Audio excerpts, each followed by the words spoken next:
Hello friends, मैं हिमांशु आप सभी लोगों का स्वागत करता हूं अपने नेक्स्ट वीडियो पर कंप्यूटर टूल चैनल पर। आज हम फ्रेंड आपको पता ही है, हम देख चुके हैं कौन कौन सा सिंधु सभ्यता का भाग 1 भाग 2 का वीडियो देख चुके हैं। जो बच्चे सिंधु सभ्यता का भाग 1 भाग 2 नहीं देखे हैं तो इसके डिस्क्रिप्शन पर मैं लिंक प्रोवाइड कर दूंगा। इसके डिस्क्रिप्शन पर क्या मैं लिंक प्रोवाइड कर दूंगा, तो आप देख लें वहाँ जाके, ताकि आपको पूरा सिंधु सभ्यता के बारे में पता चल सके। तो अब जब हम जो चलाएंगे वो वैदिक काल से संबंधित रहेगा, यानी वैदिक काल से क्वेश्चन रहेंगे। ठीक फ्रेंड, किससे रहेंगे? वैदिक काल से। तो चलते हैं अपने नेक्स्ट स्लाइड की तरफ। आप यहाँ देख रहे हैं वैदिक काल के बारे में पूरा विवरण से लिखा है। इसको मैं समझाने की कोशिश करता हूँ फ्रेंड आपको। देखो यहाँ पर जो हमारा वैदिक काल है ये 2 भागों में बांटा गया। कितने भागों में बांटा गया? 2 भागों में। कौन कौन से? एक होता है हमारा ऋग वैदिक काल। कौन सा?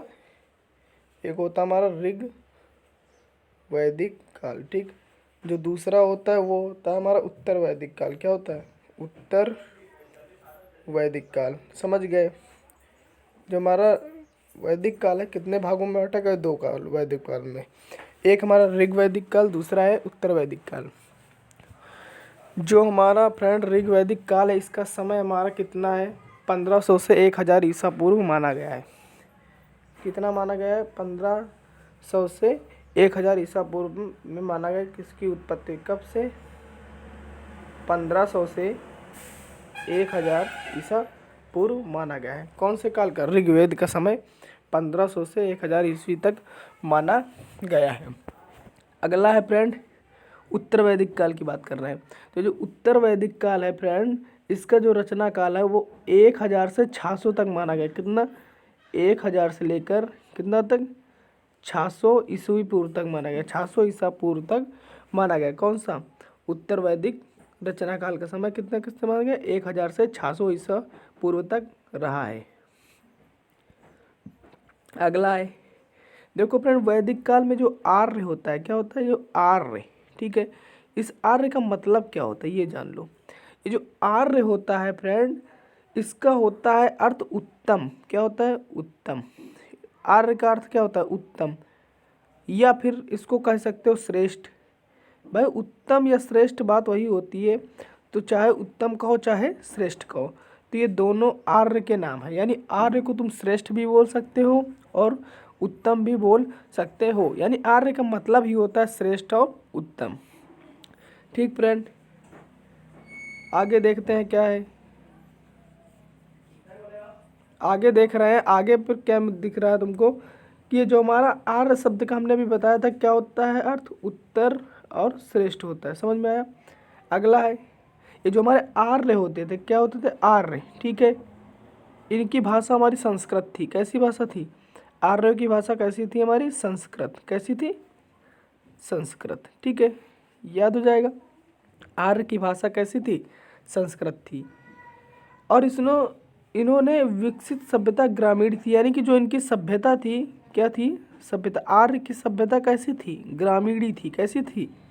विकसित ग्रामीणी सभ्यता थी। कैसी सभ्यता थी? ग्रामीणी सभ्यता थी। अभी तुमने सुना सिंधु सभ्यता के जो लोग, तो उनकी शहरी थी और इनकी ग्रामीणी है। याद रखना कैसी है? ग्रामीणी। और आर्य संस्कृत भाषा थी। आर्यों की भाषा कैसी थी? संस्कृत भाषा थी। इतना फ्रेंड पता चल गया। ठीक फ्रेंड, आर्यों की भाषा क्या थी? संस्कृत थी। आगे चलते हैं।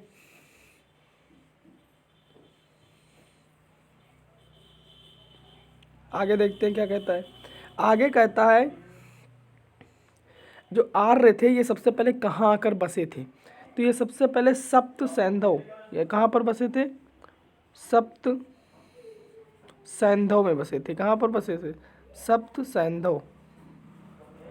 सप्त सैंधव में बसे थे। कहाँ पर? सप्त सैंधव में आर्य सबसे पहले क्या हुए थे? बसे थे। यानी आए थे आर्य सबसे पहले कहाँ पर? कहाँ पर आए थे? सप्त सैंधव में। कहाँ पर आए थे? सप्त सैंधव में आकर बसे थे। ठीक है, समझ गए फ्रेंड। आगे देखते हैं। आगे क्या कहता है, अगर ये पूछ लिया जाए आर्य सबसे पहले कहाँ बसे हैं, आर्य जो सबसे पहले कहाँ बसे हैं, तो ये सबसे पहले हमारे जो बसे हैं पंजाब और अफ़गानिस्तान, और कहाँ, अफ़गानिस्तान, अफ़गानिस्तान यानी पंजाब और अफ़गानिस्तान में आर्य सबसे पहले बसे थे। आर्य कहाँ सबसे पहले बसे थे, पंजाब और अफ़गानिस्तान में। अगला चलते हैं, अगला है ऋग्वेद में अफ़गानिस्तान की कुछ नदियाँ बताई गई। यानी कि जो ऋग्वेद है, हमने अभी शुरुआत में बता दिया था, काल को कितने भागों में बांटा गया, 2 भागों में, एक ऋग्वैदिक काल, एक उत्तर वैदिक काल। तो जो हमारा ऋग्वैदिक काल यानी फर्स्ट वाला है, तो इसमें क्या है, इसमें ऋग्वैदिक काल में आपको अफ़गानिस्तान की कुछ नदियाँ या अफ़गानिस्तान की कुछ नदियाँ बताई गई। कहाँ की, अफ़गानिस्तान की कुछ नदियाँ, अफ़गानिस्तान की कुछ नदियाँ बताई गई, रिवर्स। कौन कौन सी वो देख लेते हैं। कुंभा, ये कुंभा नदी कहाँ है, काबुल में पड़ती है। कहाँ पर पड़ती है, काबुल में। कहाँ पे, काबुल में, ठीक।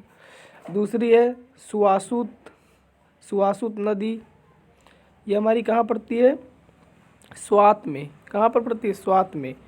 अगला है कुर्म,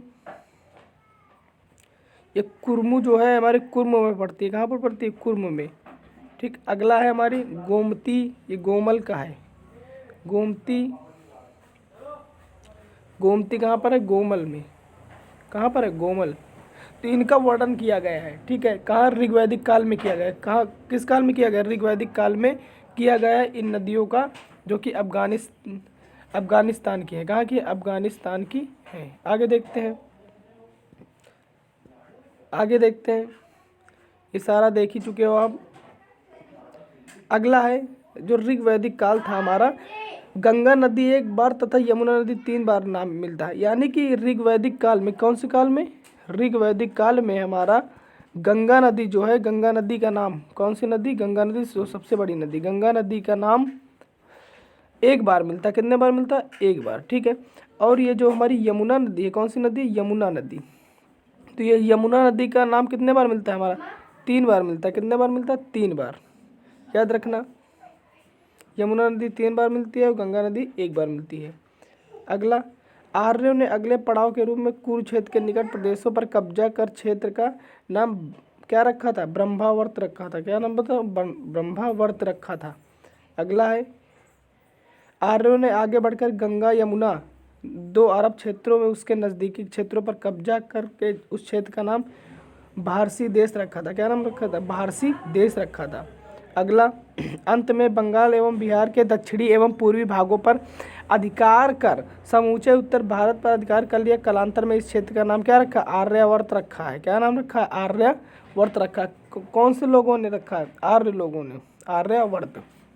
आगे स्लाइड में देखते हैं, आगे स्लाइड में इसी के इम्पोर्टेंट क्वेश्चन हमने छांट कर लिखे हैं फ्रेंड, तो देख लेते हैं बारी बारी से। पहला है, वैदिक काल को 2 भागों में बांटा गया, हमने कहा था अभी, ऋग्वैदिक काल और उत्तर वैदिक काल, ठीक है। दूसरा है ऋग्वैदिक काल, उत्तर वैदिक काल। जो ऋग्वैदिक काल है इसका समय कब से कब तक माने, 1500 से 1000 ईस्वी तक, और उत्तर वैदिक काल का 1000 से 600 ईस्वी तक। अगला है मैक्स मूलर, मैक्स मूलर ने आर्यों का मूल निवास मध्य एशिया बताया। क्या बताया, मध्य एशिया बताया। क्या बताया, मध्य एशिया। आर्यों का मूल निवास क्या बताया, मध्य एशिया। लेकिन किसने बताया, मैक्स मूलर ने। अगला, वैदिक सभ्यता आर्य द्वारा निर्मित की गई, यानी आर्य द्वारा वैदिक सभ्यता निर्मित की गई। वैदिक सभ्यता एक ग्रामीण सभ्यता थी। कैसी सभ्यता, ग्रामीणी। 7वां, आर्यों की भाषा संस्कृत थी। पूरब का अर्थ है दुर्गपति।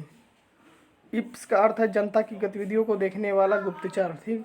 10वां, ऋग्वेद में किसी तरह के न्याय अधिकार का उल्लेख नहीं है, यानी कोई न्याय अधिकार नहीं होता। 11, सभा एवं समिति राजा को सलाह देने वाली संस्था थी। 12, उपनिषद जो होते हैं हमारे 108 होते हैं टोटल। महापुराण कितने होते हैं, 18 होते हैं।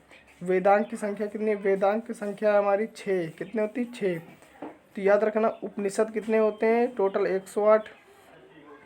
महापुराण होते हैं कितने, 18। वेदांग कितने होते हैं, 6। समझ गए, ये हुए आज के टॉपिक फ्रेंड। अगर वीडियो अच्छा लग गया हो तो लाइक कर देना और ज़्यादा से ज़्यादा शेयर कर देना, और वीडियो को पहली बार देख रहे हो तो सब्सक्राइब कर देना।